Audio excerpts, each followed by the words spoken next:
Olá pessoal, eu sou o Guilhermo, curador do Cineclube Mimese da Universidade de Mogi das Cruzes.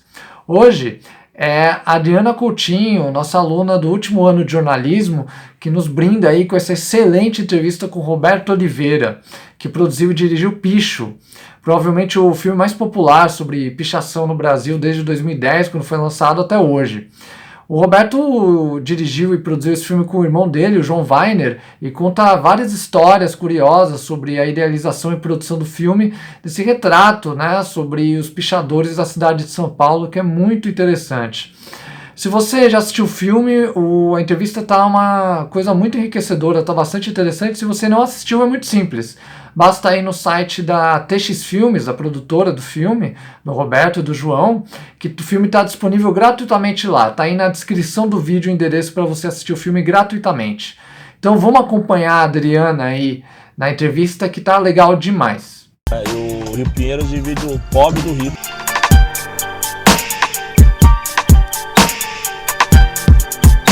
Essa ponte do Rio Pinheiros virou um muro de Berlim, gente. Você pode andar de carro blindado, mas alguma hora você tem que descer desse carro. Por que uma roupa pode custar 15 mil reais e a minha mãe tem que ganhar 350 reais? Bom, antes do Picho, vocês tinham produzido outro documentário, né? A Ponte, que foi lançado em 2006. Falava sobre a vida na periferia, né? E principalmente o trabalho da Casa do Zezinho. A produção desse filme influenciou de alguma maneira vocês pensarem em fazer um filme sobre o Picho em São Paulo? Sim. Na verdade, a Ponte, ele fala mais sobre desigualdade, né? No fundo é esse o tema. A gente usa como fio o trabalho da Tia Dag e as nossas vivências ali do lado de lá da ponte, né? Mas o foco dele principal era a desigualdade. A história é muito maluca, na verdade. Um tá super ligado ao outro, porque a Ponte, a gente teve um financiamento para fazer o filme.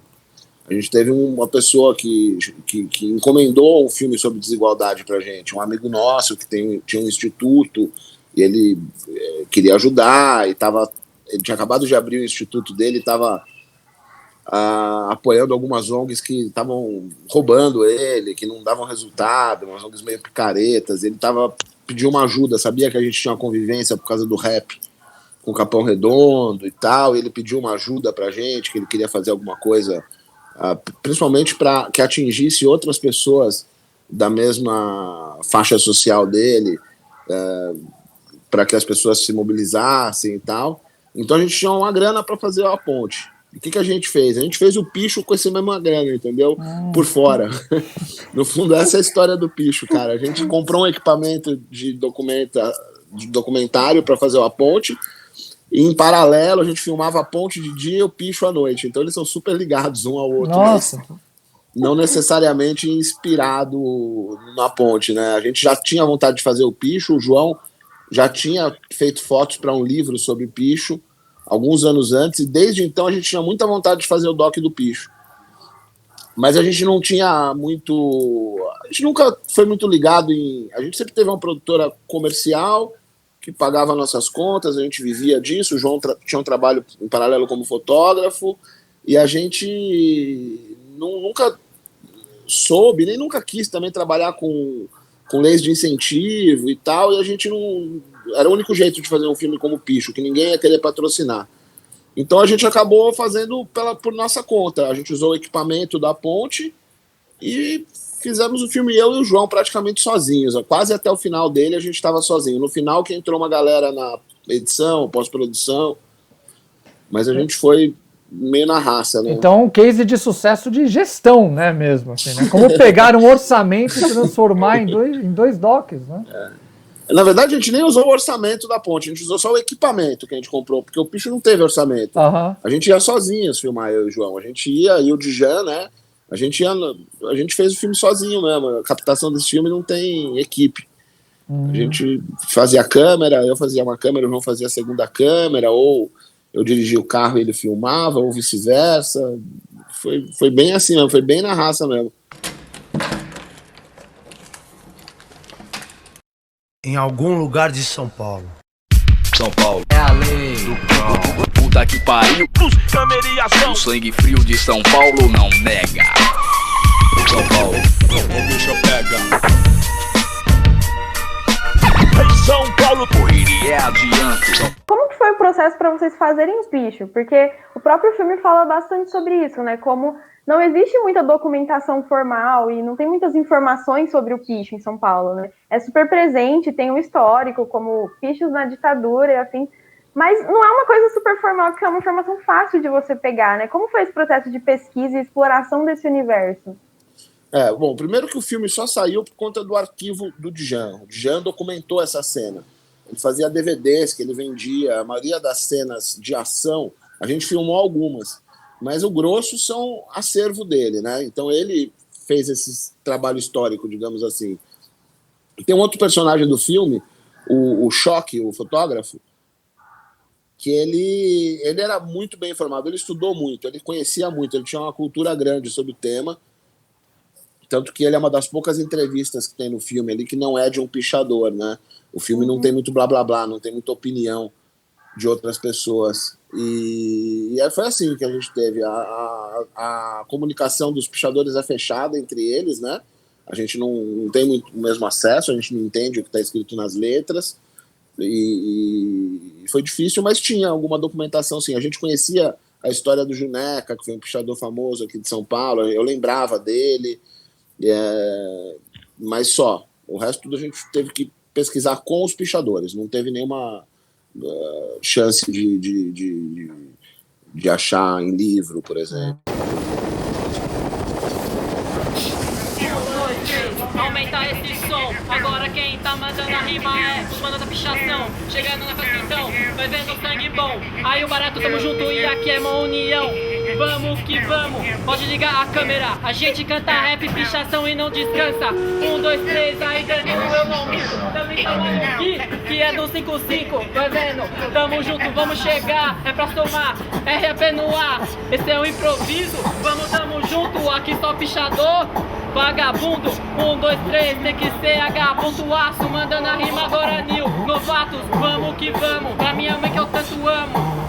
Demorou, tamo chegando. 1, 2, 3, não parar o compasso. A gente sai da Zen e vai chegar em Osasco. A gente é assim, é uma família de classe média, né? A gente teve alguns privilégios, uma condição boa, a gente estudou escola particular, mas a gente sempre andou em outros mundos que não eram os nossos. Acho que vem da criação, né? A gente sempre se misturou com gente de tudo que é de classe social, e isso facilita muito na aproximação. E a gente tinha um envolvimento grande com o rap, a gente começou a andar muito nas quebradas e fora desse ambiente que a gente nasceu por causa do rap, por causa da música. A gente fez muito videoclipe de rap, a gente já era bem amigo do pessoal dos Racionais, e foi isso, é meio que a mesma coisa. Também eu tinha uma história com skate, que também é um movimento de rua, né? É um esporte, mas ele é uma cultura.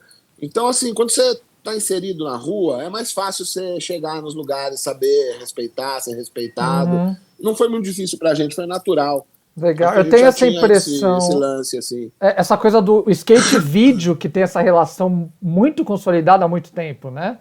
Deles mesmos fazerem, né? Sim, sim, o vídeo faz parte do esporte. É quase como se o filmmaker fosse o da equipe, né?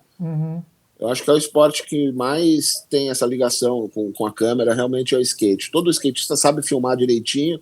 Eu tenho um monte de gente que trabalha na minha produtora hoje em dia que veio do skate, que são muito bons os filmers, os videomakers do skate, cara.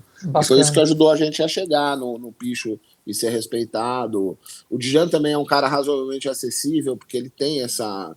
Você vê que ele foi em frente, né? Ele transita nesse universo acadêmico, ele faz muita palestra. Então ele também não era um cara tão fechado, tão difícil. Ele foi uma ponte super importante para a gente acessar. Mas depois que acessa, a gente fica amigo, a gente desenrola bem ali com a galera. Eu acho que é um ativo nosso, na verdade, né? Que a gente usa até hoje. Sai daí, sai daí. Sai daí, sai daí. Não faz isso, eu tô trabalhando. Chama a segurança. Chama a segurança.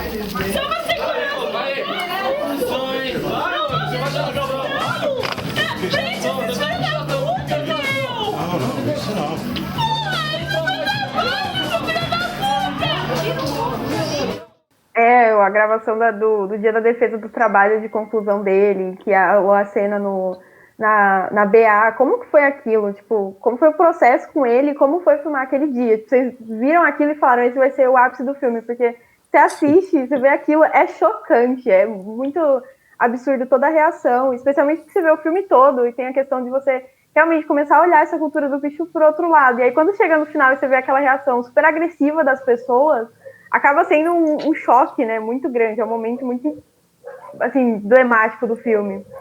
Não, sem dúvida, é um momento inesquecível, né, que a gente viveu ali, realmente foi incrível. Na verdade, quem fazia a faculdade era o Rafael Pichobong. O Rafael é um artista incrível, ele é um cara muito talentoso e ele, assim, é aquele gênio indomável, assim. Ele é bravo, entendeu? Ele não vende, ele não faz exposição, mas ele ganhou a bolsa, ele fez direitinho a faculdade dele, ele foi todos os dias, ele cumpriu todas as tarefas, fez todos os trabalhos, ele estava no último ano, né? Você sabe, já não frequenta tanto a faculdade, e havia um apoio de alguns professores a ele. Os professores tinham muito interesse no que ele fazia na rua.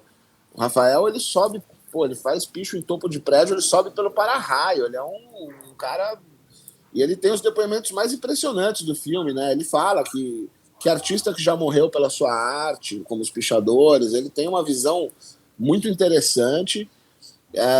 Ele é um outsider, definitivamente, ao contrário do Djan, que hoje é um cara que circula bem por aí, faz exposição, achou um jeito de representar o picho em telas. O Rafael é um cara mais arisco, assim. E ele queria fazer alguma coisa meio que incentivado pelos professores no TCC dele com pichação. E você vê que ele fez uma coisa legal, ele não pichou a obra de ninguém, ele não pintou em cima do quadro de ninguém, ele foi num espaço branco e começou a fazer ali o picho dele, né? E aí desencadeou aquela reação toda. A gente conversou bastante antes sobre isso, teve alguns palpites, acho que até eu dei algum palpite para ele também. Fala, pô, Rafa, vai com a galera lá, então, em vez de ir sozinho, pô. A gente participou dessa decisão, a gente ajudou ele, e eu fiquei muito preocupado quando ele foi expulso da faculdade, apesar dele saber que ele corria esse risco, eu acho que hoje em dia até, na verdade, valeu mais que um diploma essa expulsão para ele. Acho mais valiosa, mas eu fiquei preocupado, a gente... Tinha um amigo advogado que defendeu ele, foi até o fim, brigou com a faculdade até o fim para tentar manter o diploma dele, não foi possível. E a reação realmente foi mais forte do que a gente pensava dos alunos, né? Desde aquela época você já via uma tendência aí do brasileiro de conservadorismo e de não aceitar muitas coisas novas, e acho que tinha muita coisa intrínseca ali, né?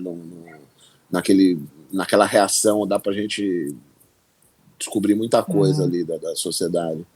Rodar faz parte, né, mano? Pô, depende, tem polícia que prefere bater, tem polícia que prefere pintar, ou tem uns que faz tudo junto. Bate, pinta, ainda leva pra delega pra assinar um processo, tá ligado? A gente levou uma repórter da Folha, a Laura, que é uma super repórter maravilhosa. Ela foi... E a gente cedeu fotos para ela, mas saiu na capa da Folha, né, no dia seguinte. E até isso foi engraçado, porque acabou gerando a garotada ficou meio...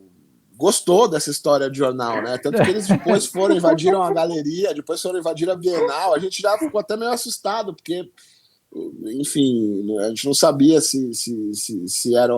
A história do Rafael tinha muita legitimidade. Fazia muito sentido ele ir lá na exposição e fazer a arte dele lá dentro, né? Agora, quando eles invadem a Choque Cultural, que é uma galeria super legal, de um cara que era nosso amigo, tinha relação com a gente, principalmente com o meu irmão, a gente ficou meio assim, putz, a gente nem foi filmar, na verdade, porque a gente entende, a gente aceita. Os meninos quiseram fazer isso, fizeram e tudo bem. Mas a gente não ficou um pouco de segunda. A gente achou que eles começaram a querer mais capa de jornal, né? Mais e mais. É que assim, eles ganham bastante visibilidade, né? Eles fazem uma coisa grande assim, que é tipo uma grande quebra de um espaço muito formal, né? viraliza, né? Na Claro, época era claro. uma reação menor, né? E até pensando nisso, tipo, você acha que se o filme fosse lançado hoje, como você acha que seriam as reações? Tipo, como foi quando o filme foi lançado, né, em 2009, 2010 ali, como foi a reação das pessoas? Como você acha que seria hoje, assim, considerando tudo que tá acontecendo? Eu acho que meio parecida, porque foi super polarizada, né, a reação. O próprio filme, você vê, o filme tem uma característica interessante, que quando a gente estava editando ele, a gente tinha muito blá blá blá no filme. Tinha muito sociólogo, muito palpiteiro, sabe? Gente explicando, tentando entender. Teve até o Gilberto Dimenstein, que faleceu recentemente, cara. Ele ficou até bravo com a gente, porque a gente não usou a entrevista dele no filme. Porque a gente teve um dia um insight e a gente arrancou tudo. A gente falou, não, a gente quer apresentar o que é a pichação. Teve que deixar alguns ali, o contraponto, né, do cara mais reacionário, a gente deixou o choque explicando, mas o resto a gente tirou todos os palpites. E a gente deixou isso no final do filme, propositalmente, como uma discussão que viria depois. Né? Se você começa a subir os créditos do filme, entra o Dimenstein dando a ideia dele, entra um crítico de arte falando que as madames vão começar a pedir para pichar a sala da casa. E acho que é isso, mais ou menos. A reação é isso. Já era meio polarizada, né? Já tinha gente querendo transformar isso em produto, já tinha gente muito puta da vida, achando horrível. A reação do segurança da Belas Artes é maravilhosa, né? Ele fica muito bravo, ele realmente tá... Também é uma história muito boa, porque esse cara, a gente precisava da assinatura dele para usar ele no filme. E a gente teve que ir lá depois conversar com o cara. E tinha um estagiário aqui na produtora na época maravilhoso. Era um cara que ele já tinha quase 40 anos. Assim, ele não sabia muito bem o que ele queria da vida. O João apareceu com ele aqui. Uma figuraça, um cara muito gente boa, inteligente. E a gente soltou essa responsa na mão dele. Falou, você vai lá e volta com esse troço assinado, com segurança. Eu descobri antes algumas informações sobre ele, de amigos meus que estudavam. Tinha um amigo meu que dava aula na Belas Artes. Ele falou para mim, ele falou, esse cara aí, ele gosta de tomar uma cervejinha. Você tal. Montou um dossiê para conseguir para chantagear, para conseguir a assinatura.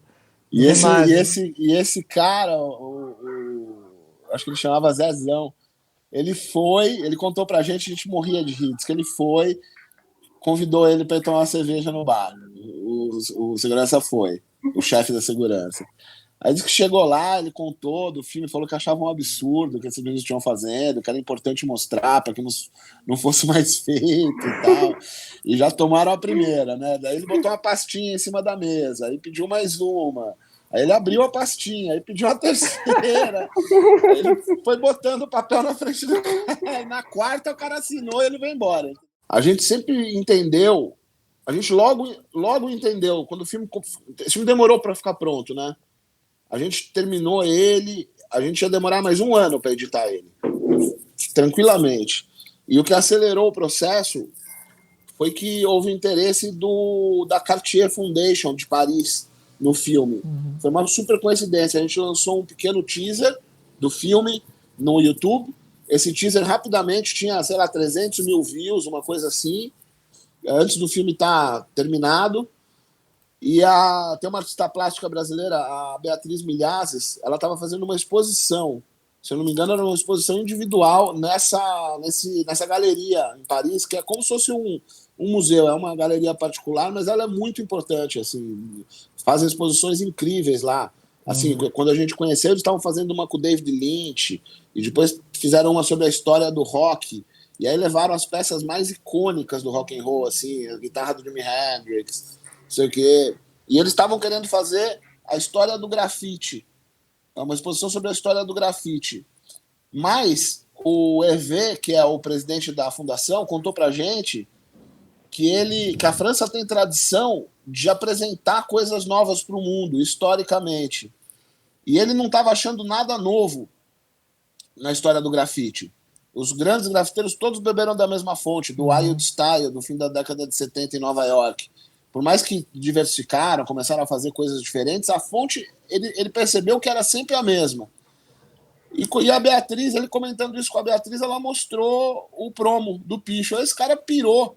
Ele ligou pra gente, tipo assim, depois ele confessou pra gente que se a gente não tivesse ido, se não tivesse picho, ele não faria a exposição, ele teria cancelado a exposição, porque era a coisa mais fresh, assim, que ele podia mostrar pro mundo. At the Grand Concourse 149th Street Station in the Bronx, graffiti writers gather at what they call the writer's bench. They're saying that the kids run the subways, that the system is out of control, that 15 and 16-year-old kids are running the system, and that graffiti is a symbol of that. Nah, I ain't running the system. Hell yeah. I'm bombing the system. They're trying to make it look like graffiti writers break windows and everything. Os Gêmeos mandaram um filme pra gente assistir chamado Style Wars, que era uma paródia com Star Wars. É um filme do final da década de 70 que conta o começo do grafite. E a gente já tava com o filme meio pronto. E a gente ficou muito impressionado como era igual. Nosso filme era muito igual. E a reação das pessoas ao grafite, da sociedade ao grafite, que hoje aceita super bem, era igualzinha a reação naquele momento que a gente estava fazendo o picho em relação à pichação. E a gente entendeu, e o Style Wars é um filme histórico, ele apresentou ali, dali outros foram fazendo outras coisas. A gente entendeu que o picho tinha esse papel. A gente viu ali que a gente estava com uma coisa forte, assim, com uma coisa grande. Então a gente acha isso. Esse documentário nosso, ele contou a história, ele é super importante, ele vai ficar para sempre. E acho que até por isso mesmo a gente não teve vontade de fazer outros. A gente, hoje em dia, está fazendo ficção, a gente faz longa-metragem de cinema aqui na produtora, e eu gostaria muito de ter feito, mas antes da gente pensar nisso, um outro cara fez um longa. O longa deve ser lançado esse ano ainda. Ele é muito parecido com o documentário. Ele recriou trechos do documentário em ficção. Nossa. Ele conta a história do Djan. Tá muito legal o filme. O João assistiu. Mas de ficção, né? Ficção. É um diretor aqui de São Paulo. Eu vou esquecer o nome dele agora.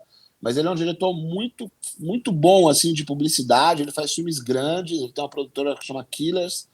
E ele vai lançar o filme esse ano. Aí tá começando a circular em festivais e tal. Ah, legal. Depois disso vieram os dinamarqueses e fizeram um filme também com o Djan, também um outro documentário. Que, enfim, a gente sempre entendeu que quando a gente subia o crédito do nosso filme e começava o debate, a partir dali ele já não era mais nosso, ele tinha vida própria, e aí que outras pessoas venham fazer subprodutos, outros produtos, novos produtos. A gente sempre entendeu dessa forma e não tivemos vontade de fazer outro. Eu, inclusive, no caso, nunca tive mais vontade de fazer nenhum outro documentário. Porque eu nunca mais achei um assunto tão legal e tão forte. O João continuou fazendo alguns. Eu acabei voltando o meu foco para produção executiva, para o business. E não que eu não seja mais documentarista que eu sou, e vou fazer agora um documentário novo, que eu não posso falar, segredo, mas eu não quis mais fazer outro porque eu não achava mesmo um tema que me impactasse tanto, que eu não achava nada que me interessasse tanto assim quanto interessou o Picho. Interessante. Quem de peito aberto se entrega no caminho da faca contente, mastigando a hora fervente, com sorriso de contramão, no beijo frio do chão, foi quando sim lhe disse não. Isso é sangue, não é tinta, não. Tudo isso que você comentou são formas de reconhecimento da importância, né, do filme de vocês mesmo, né? Eu acho, eu não tenho falsa modéstia, eu acho que ele tem uma super importância histórica, assim. Eu acho que esse filme a gente acertou na veia. Eu acho que a gente apresentou uma coisa nova, abriu um debate. Imagina só quantas vezes a gente não foi em universidades, agora aí com vocês também, as pessoas estudando, entendendo.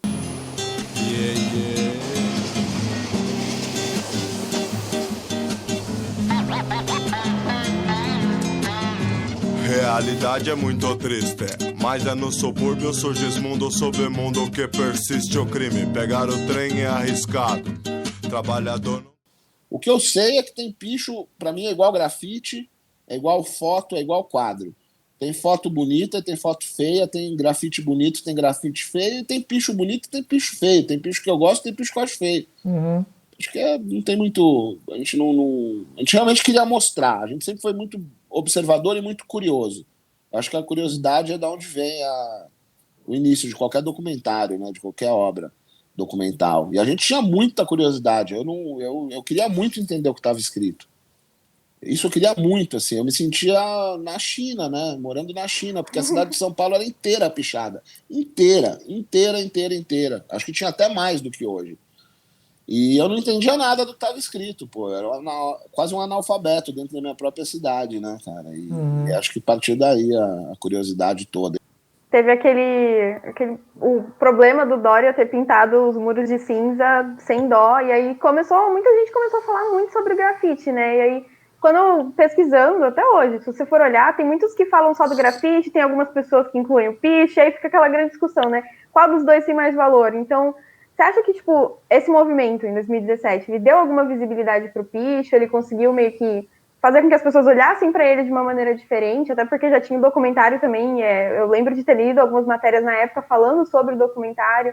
Você acha que isso meio que deu visibilidade pro movimento do picho, ou ele só meio que intensificou a má visão das pessoas, e tipo, acabou elevando mais o grafite e colocando o picho mais para baixo?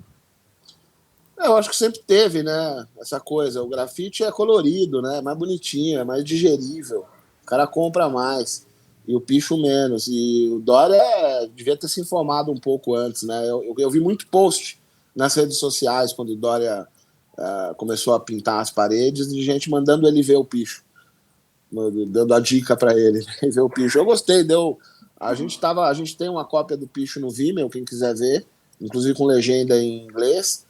E naquela semana teve 10 mil views o filme no Vimeo. Eu achei legal. Até agradeci o Dória num post por ele ter feito essa publicidade pro filme. Eu acho que ele falou algumas bobagens ali, acabar com a pichação. É impossível acabar com a pichação, né, cara? Acho que ele tem muitos problemas mais graves em São Paulo do que esse.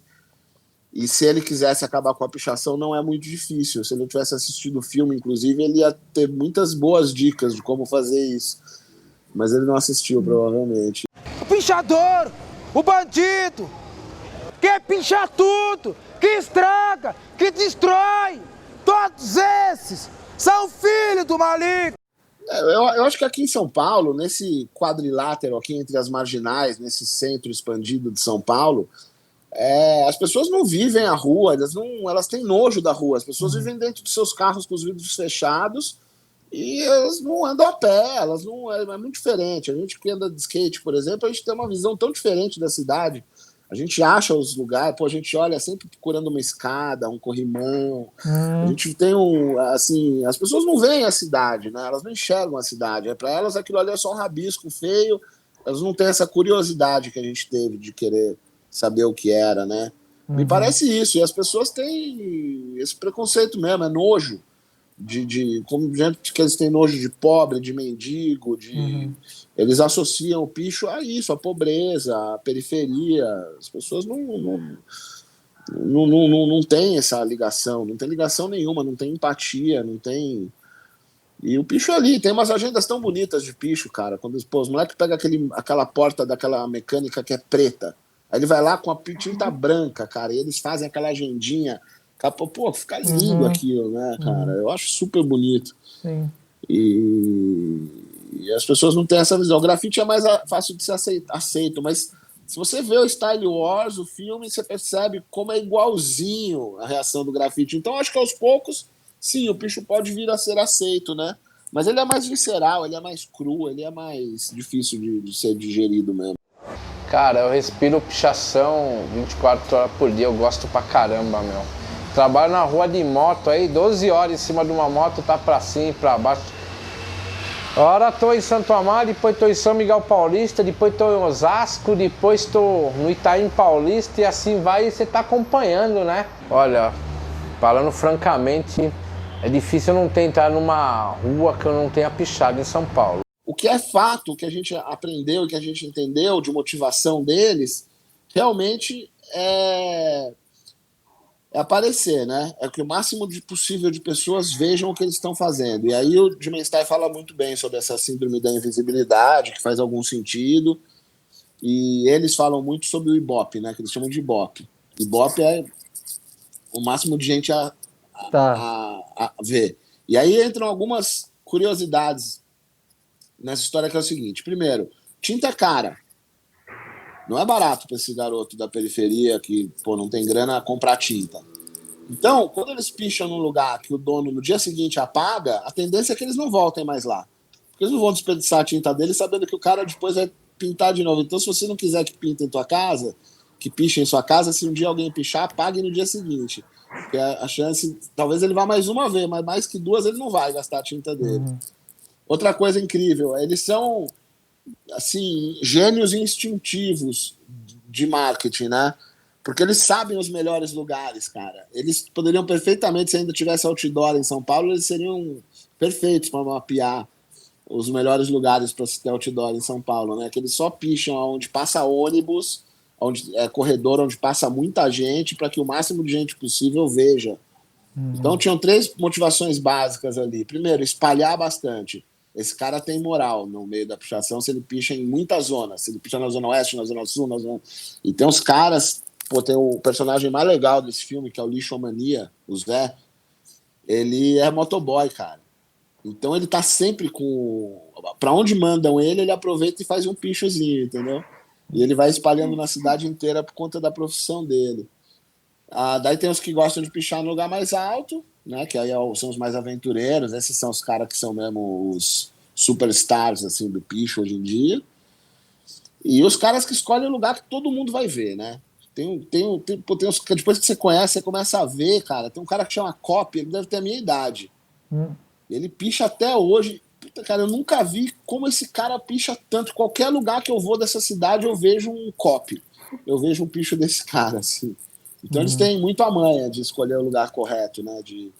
Outra coisa, eles escolhem, assim, isso a gente tinha muito essa visão cultural de que o cara que picha é um sacana. Ele tá pichando de filha da putice. Ele falou, vamos pichar esse muro branquinho desse cara aí. Porque eu sou... Não é, cara. Eles não têm essa motivação. Eu não vi ninguém com essa motivação de sacanear os outros. Ninguém. Eles picham no lugar que não sai para não sair, para não perder a tinta. Então, pastilha, eles adoram. Porque você pichou, a pastilha não sai. Pedra, não sai. E eles escolhem justamente esses lugares, né? E não é de maldade, não é de sacanagem, é para não sair, cara, para que mais gente veja por mais tempo, né? Picho ficar aceso o máximo de tempo possível, aceso, que eles chamam é que não apagou, que ninguém pintou em cima. A galera adora, né? Pegando esses materiais que vocês tinham do Djan, as coisas que vocês fizeram, como foi o processo para vocês chegarem no produto final? Quais influências vocês tiveram? Porque o produto como um todo é muito bom, assim, ele tem uma estética que é muito diferente, é uma coisa muito, acho que envolvente, você se sente muito dentro daquilo, né? Dentro desse universo, junto com os pichadores. Eu acho que tem os principais fatores são, primeiro, a gente tem a visão de que o documentário tem que ser entretenimento, tem que ter trilha sonora boa, tem que fazer rir, fazer chorar, tem que ter tudo isso, né?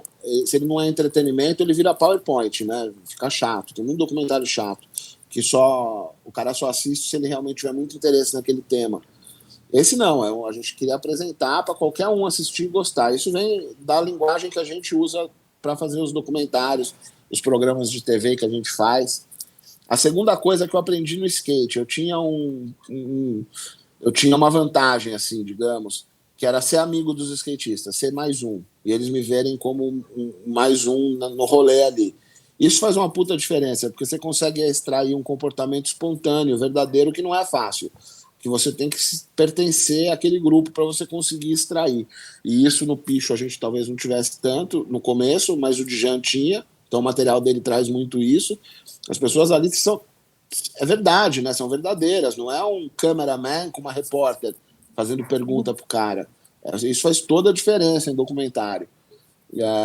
Isso a gente aprendeu cedo aqui, assim. Então extrair esse comportamento espontâneo é muito importante para você trazer uma verdade, né? E depois a gente ficou muito amigo de alguns pichadores, dos meninos. Era fácil da gente ter esse relacionamento com eles, apesar da gente já ser mais velho naquela época, ser a garotada. A gente filmou bastante. A gente, na verdade, filmou o que tinha que filmar. A gente tem pelo menos 2 escaladas muito perigosas, assim, tensas. E a gente tinha muito medo de alguém se acidentar, cara. Esse eu confesso que era um medo que eu tinha, porque a garotada é muito doida. Eles vão chapados, subir prédio, eles fumam, bebem, não é fácil. Eu tinha muito medo eu já era um cara um pouco mais responsável na época. Talvez se eu tivesse 17 anos, alguém tivesse caído, porque eu ia estar estimulando e ia estar querendo mais, né? A gente já estava mais maduro, a gente sabia que isso era perigoso, então a gente não... Quando a gente fez as 2 escaladas, tá bom, não precisa mais, né? Tem nada aí não, cara. Vambora, mano. Aí, ó, do lanche perfeito. Se liga, Djan. Aí, ó. Fala pra mim. Ó. Pega pra você, pode pegar aí, ó. Agradece. Mac lixo, dá o teco. Mac lixo. McDonald's. Eu tenho 2 origens, né? O esporte, e quando a gente fazia os vídeos de skate, antes de eu trabalhar na televisão, os vídeos já eram assim. Eles eram iguaizinhos, o Picho, cara. Os filmes que eu fazia quando era moleque de skate, era isso. Era eu com um monte de amigo, fazendo bagunça, e eu era mais um ali. Eu não sabia andar de skate tão bem quanto meus amigos. Então a câmera era igual ir pro gol no futebol, entendeu? No skate você não anda muito bem, você vai pra câmera. Era isso. Então já era meio... Já vinha essa linguagem, na verdade. O que eu fiz, na verdade, foi levar um pouco disso pra televisão, porque na TV não tem muito disso. Eu, quando comecei a trabalhar em TV, ainda era assim. Eu tinha esse embate dentro das redações, né? Porque ainda era assim, era repórter, fazendo pergunta, botando uma latinha na boca do outro. E acho que eu trouxe isso, na verdade, do skate, cara. Essa espontaneidade e essa coisa do entretenimento, né? Eu nunca gostei Eu já estava um pouco cansado da TV, quando eu entrei na TV, de como a TV era. E até hoje, na verdade, a gente tenta fazer... A gente ainda faz um pouco de TV aqui, a gente está indo, hoje em dia, cada vez mais no documentário, né? A gente tem feito bastante doc aqui, apesar de eu não dirigir, eu faço ainda os docs como produtor. E agora a gente iniciou uma carreira com longa-metragem, a gente fez acabou de fazer um longa, que deve estrear ainda, talvez no fim desse ano, começo do ano que vem. Mas a TV, na verdade, é ao contrário. Acho que a TV não influenciou tanto. Pelo contrário, eu queria que a TV fosse um pouco mais entretenimento também, porque eu sempre fiz jornalismo ou esporte na TV, variedades, eu não fazia... E eu achava que ele podia ser um pouco mais divertido, ter uma trilha sonora melhor. Acho que é a referência mesmo da cultura que a gente consumiu esse tempo todo aí. Dessa coisa... Você tem esse acervo ainda, dessas coisas que você fez com molecada de skate, assim? Tenho. É mesmo? E usarei em breve. Olha aí, tá vendo? Eu senti que era meio precioso isso. Que legal. Usarei em breve. Eu tenho um acervo grande meu, eu tenho um acervo que eu comprei de outras pessoas, eu tenho o maior acervo de skate dos anos 90 e 2000, fácil do Brasil aqui comigo. Mas então você tem coisa que não é digital, que você vai ter que digitalizar, imagino, né? Tenho muita fita, eu sou da época da VHS, fita. né? VHS, Hi8, né? Quando a gente começou a Hi8. E depois, mesmo quando já tinha a mini DV, que já era digital, a gente não tinha a mini DV. A gente ainda trabalhava com a Hi8, frustradésimos, assim, até conseguir a grana para comprar a maldita digital. E agora tem a Aura, né? Aí o Super 8 agora tem o filtro do Instagram, assim, né? Essa coisa. Não, e hoje o cinema digital ficou muito legal, né, cara? Na verdade, quando a gente fez o Picho, é curioso, porque aconteceu justamente isso. Estava começando essa revolução das câmeras DSLR, que são as câmeras de foto que filmam. Qual a grande diferença de uma câmera de vídeo que a gente usava na época para essas câmeras? As lentes, que é o que faz a foto ficar bonita. As câmeras de foto têm as lentes intercambiáveis, as lentes fixas. E a câmera de vídeo tinha uma lente zoom ali que não desfocava o fundo, que a gente não tinha uma cinematografia muito bonita. E a gente tinha que se virar, a gente tinha que inventar, a gente tinha que achar uma distância correta para tentar desfocar um fundo. E a gente fez o Picho com uma câmera de vídeo e já estava naquela época começando a pipocar as HD SLR.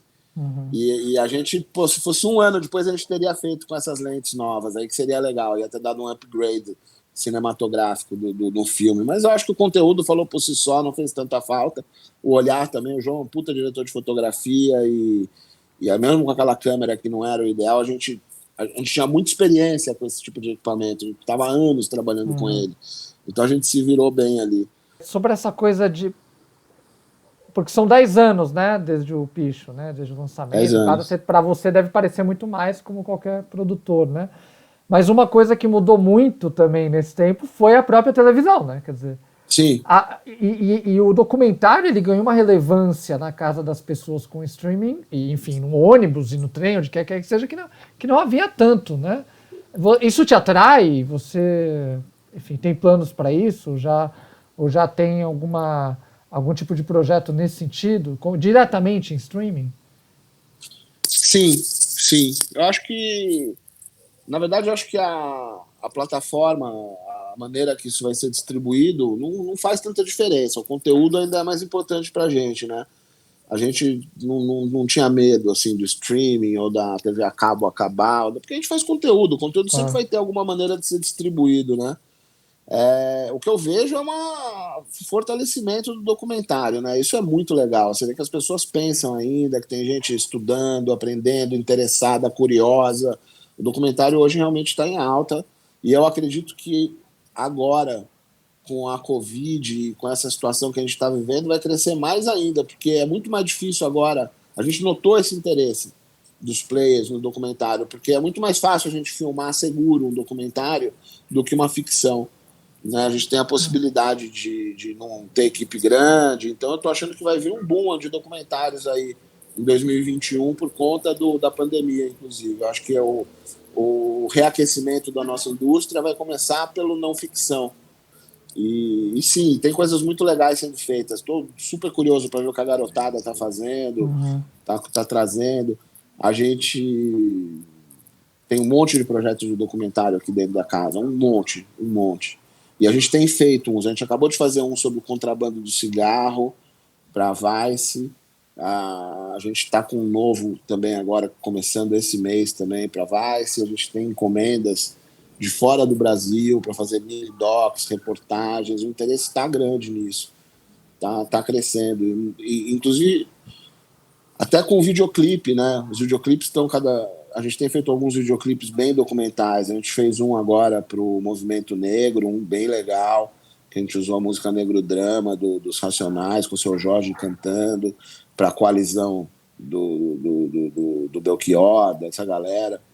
A gente fez um videoclipe essa semana, infelizmente eu não posso falar o nome porque é segredo ainda, eles vão lançar no dia 10, mas é uma música muito importante, assim, também em cima do movimento do movimento negro. A gente produziu, chamou alguns diretores amigos nossos que são negros para ter mais legitimidade, e ele é super documental, apesar de ser um videoclipe, né? A gente tá vendo o documentário invadir aí. Eu acho que a próxima década, e principalmente o próximo ano, já vai ter muito documentário bom, muita coisa legal.